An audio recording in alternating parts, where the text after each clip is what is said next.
¿Qué está pasando con la economía de China que nos podría afectar a todos?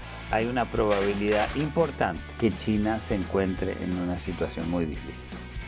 China estuvo aislada del mundo por mucho tiempo. Conversamos con Juan Pablo Cardenal, coautor del libro La silenciosa conquista de China. China despierta en la región pues una oportunidad, pero también despierta ciertos temores. ¿Usted cree que en su país el sistema judicial es corrupto? En lo que se refiere a confianza en el sistema judicial, hay un gran déficit en el mundo. Aquí comienza Efecto Naim.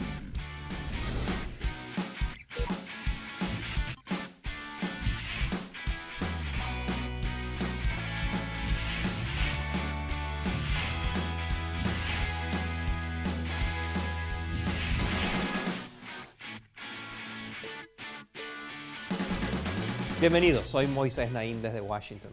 Gracias por dejarme entrar de nuevo en sus hogares. Hoy les voy a hablar de China. Mientras estamos todos concentrados en lo que está pasando en Europa, y la crisis europea es muy importante y puede tener consecuencias mundiales realmente graves, en China también están pasando cosas a las que le estamos prestando menos atención, pero que pueden ser muchísimo más graves que lo que está pasando en Europa. Si la economía de China, que es la locomotora, es el motor de la economía mundial, se llega a parar o se llega a desacelerar, las consecuencias las sentiremos en todas partes. No hay un solo país que pueda evitar el impacto que puede tener una desaceleración económica china. Aquí les explico por qué. La actividad manufacturera ha caído por tercer mes consecutivo. La burbuja especulativa en la construcción está por estallar y a las grandes empresas de ese sector les cuesta conseguir financiamiento. La deuda de los gobiernos locales ha alcanzado un volumen equivalente al 27% del total de la economía y por si eso fuera poco, los analistas creen que en el 80% de los casos, estas deudas no se podrán cobrar nunca. La presencia de una deuda alta por parte de los gobiernos provinciales y los gobiernos locales es la gran historia no contada hasta ahora en la situación económica de la China. Porque todos hablan de la deuda del gobierno nacional, que no es muy alta, pero la deuda de los gobiernos provinciales es muy fuerte. Y si llegan a tener problemas, que parece que es muy posible porque la calidad de los activos no es muy buena, eso puede tener un impacto muy serio sobre la banca china. Los precios de las acciones de empresas chinas cotizadas en la bolsa de Nueva York cayeron al conocerse que los reguladores están encontrando graves fallas en su contabilidad. Según el Financial Times, el sector inmobiliario chino, que hasta hace poco era muy atractivo para los inversionistas, se ha convertido en un espectáculo de terror, cuyos efectos se sentirán en el mundo entero.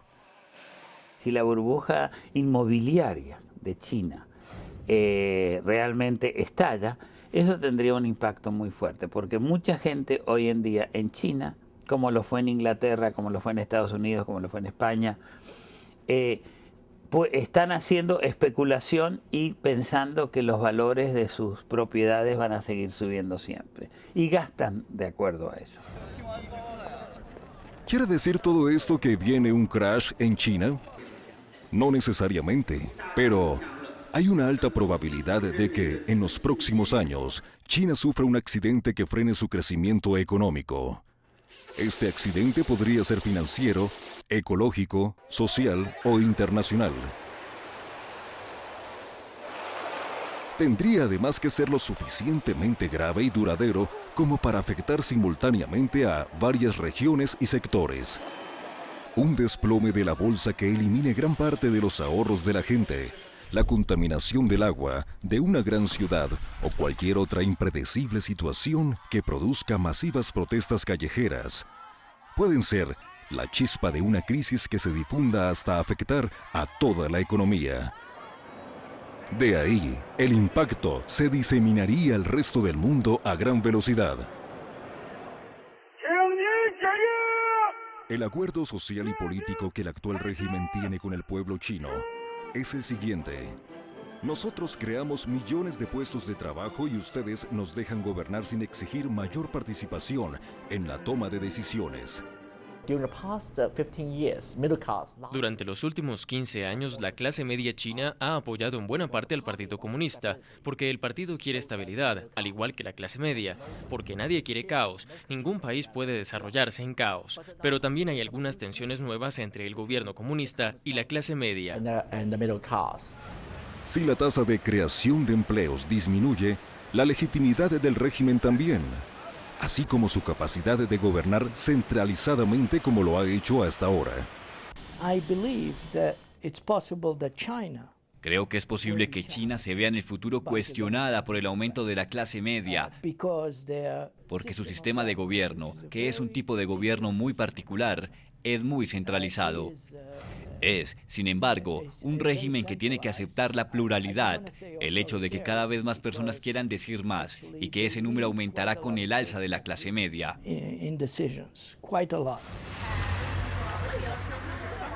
Pero además están apareciendo otros factores que están socavando la estabilidad política: la inflación, la desigualdad y la corrupción.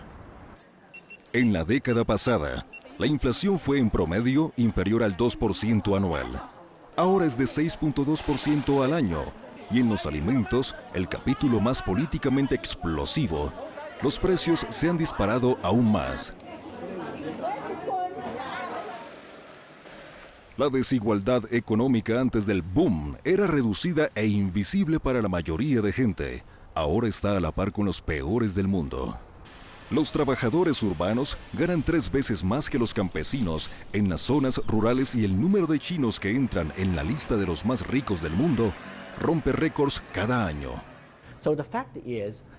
De hecho, la clase media siente que la clase súper rica continúa aumentando, pero que la carga de ayudar a la clase pobre, ya sean trabajadores, migrantes o granjeros, va a la clase media y piensan que es injusto. Así que es un problema económico, pero que fácilmente puede trasladarse a una demanda política o sentimiento de justicia en la representación.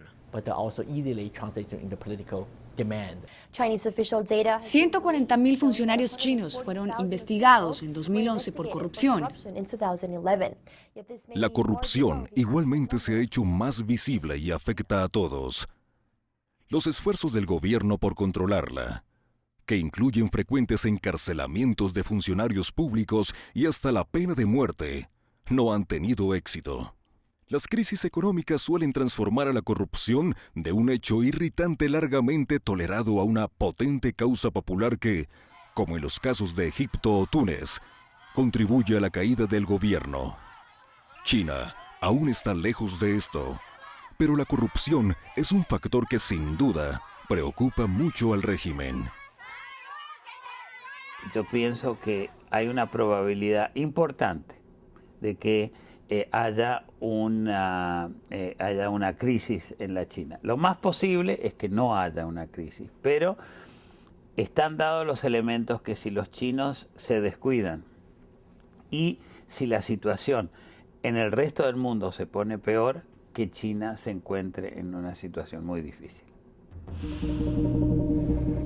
Lo mismo pasa con los crecientes problemas ecológicos que, para muchos chinos, no son abstracciones. Cuando se hace demasiado frecuente que al abrir el grifo para bañarse o cocinar, sale agua marrón y maloliente. La pasividad de la población puede rápidamente tornarse en activismo estridente. Y esto está sucediendo. Todos los días, en algunas ciudades en China, en una o más ciudades, la gente sale a la calle a protestar. Hay protestas todos los días. Llevar la cuenta es muy difícil, los números no son obvios, pero hay algunas instituciones de derechos humanos que calculan que el año pasado ocurrieron casi 200.000 protestas callejeras, motivadas por un sinnúmero de causas. La gente está saliendo a las calles. Las calles de China se están calentando.